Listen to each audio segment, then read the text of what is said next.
Bonjour à tous, cette semaine, Parashat Yitro. Dans la Parashat de cette semaine, nous avons les Aseret Adiberot, les 10 paroles, les 10 commandements. Et nous allons approfondir un de ces 10 commandements, l'interdiction de l'otachmod, l'interdiction de convoiter. La Torah nous interdit de convoiter la maison de son prochain, la femme, l'esclave, la servante, son bœuf, son âne. Tout ce qui appartient à son prochain, il est interdit de convoiter. Il est marqué aussi dans les 10 commandements de Parashat Vaetranan, un autre lave, une autre interdiction, ce n'est pas marqué l'otachmod, mais l'otit ave, c'est-à-dire aussi de ne pas désirer. La différence entre convoiter et désirer, le Rambam explique que l'interdiction de convoiter, l'otachmod, ne se transgresse que lorsqu'elle s'accompagne d'une action qui amènera la personne à obtenir la chose désirée. C'est-à-dire quelqu'un qui voit un objet chez son prochain, il le désire. Que signifie il le convoite? C'est qu'il va demander, il va faire pression pour pouvoir même lui acheter, même pour pouvoir le procurer, que son prochain le lui donne, le lui vende, il va transgresser l'otachmod. Mais l'interdiction de l'otit ave est immédiate. Dès qu'il désire, dès qu'il veut ce qui ne lui appartient pas, il a déjà transgressé. Les Mefarshim se posent la question, comment la Torah peut demander à quelqu'un de ne pas désirer? Comment un homme peut être maître de lui-même à ce point de ne pas avoir même un sentiment de désir? Donc même s'il n'arrive pas à faire une action, donc il ne transgressera pas sur l'otachmod de convoiter, mais il transgressera quand même sur l'interdiction de désirer. Est-ce que la Torah peut nous interdire une telle chose? Est-ce que ce désir de possession n'est pas quelque chose de naturel devant tout objet attractif, tout objet qui me plaît? Est-ce que la Torah peut me dire non, tu ne dois même pas désirer? Alors le Ibn Ezra nous donne lui une belle explication. Il nous dit, de la même manière, un paysan ne convoitera pas la maison ou la fille du roi, parce que lui-même sait que ceci n'est pas pour lui. Un homme sensé n'espère pas avoir des ailes et s'envoler.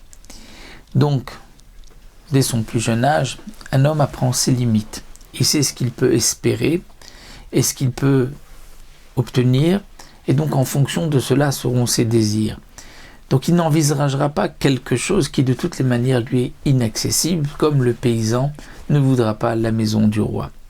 Ce que la Torah vient nous dire ici, c'est que tout ce qui est à notre prochain ne doit pas faire partie donc de notre monde, de ce que l'on espère, de ce que l'on voudrait.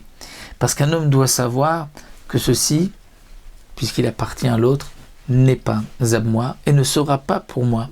Il ne fait pas partie de ma destinée, il fait partie, c'est ce que la part dans ce monde qu'a mon prochain.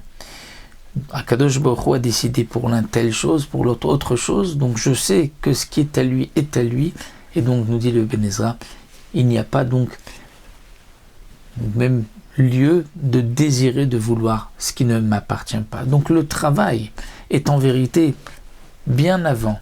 Il faut comprendre que ce qui n'est pas à moi, ce qui est à mon prochain, ne m'est pas réservé, et donc s'il ne m'est pas réservé, je ne dois même pas le désirer. Lorsque quelqu'un, donc au fur et à mesure des années, va avoir une telle conduite, une telle éducation de lui-même, il est évident, nous dit le Ibn Ezra, qu'il ne convoitera pas, il ne désirera pas ce qui ne lui appartient pas, ce qui appartient à son prochain. Il y a une autre explication que nous donne le Beth Halevi. Le Beth Halevi nous dit, si on peut maîtriser des sentiments. Il nous donne l'exemple d'un homme qui a de grands désirs et qui va traverser un étang glacé pour satisfaire son envie, sa convoitise. Donc il est sur un étang, sur une rivière, un étang, un lac glacé. Il est sur la glace et tout d'un coup il glisse, il perd l'équilibre. À ce moment-là, lorsqu'il va tomber, lorsqu'il sent qu'il va tomber, lorsqu'il a peur de tomber, il est évident qu'il ne pense plus à aucun désir de ce monde. Sa pensée et sa crainte est justement sur ce qui lui arrive maintenant, c'est il risque de tomber. Donc il n'y a plus de place pour autre chose dans sa pensée. Et bien de même, nous dit le Beth Halevi, la peur de transgresser la parole d'Akadosh Baruch Hu va chasser de notre cœur toute tentation. Cette interdiction de la Torah, de convoiter, de désirer, puisque c'est marqué dans la Torah qu'il est interdit de convoiter, il est interdit de désirer, eh bien la peur de la transgression va m'écarter de toute tentation et de toute pensée de vouloir convoiter ou désirer, étant donné qu'il y a là la peur de la Avera. Donc c'est ce que le Passouk vient nous apprendre ici, lorsque quelqu'un, Beth Halevi, est en train de la Yirat Hashem, de la crainte de la crainte de la Avera, il est évident qu'il n'a pas de place à d'autres transgressions. Donc voici comment on expliquera cette interdiction de la Torah de convoiter, de désirer. D'après donc le Even Ezra, il s'agit d'un travail de réflexion, de comprendre que ce qui est à mon prochain est destiné à lui, n'est pas pour moi.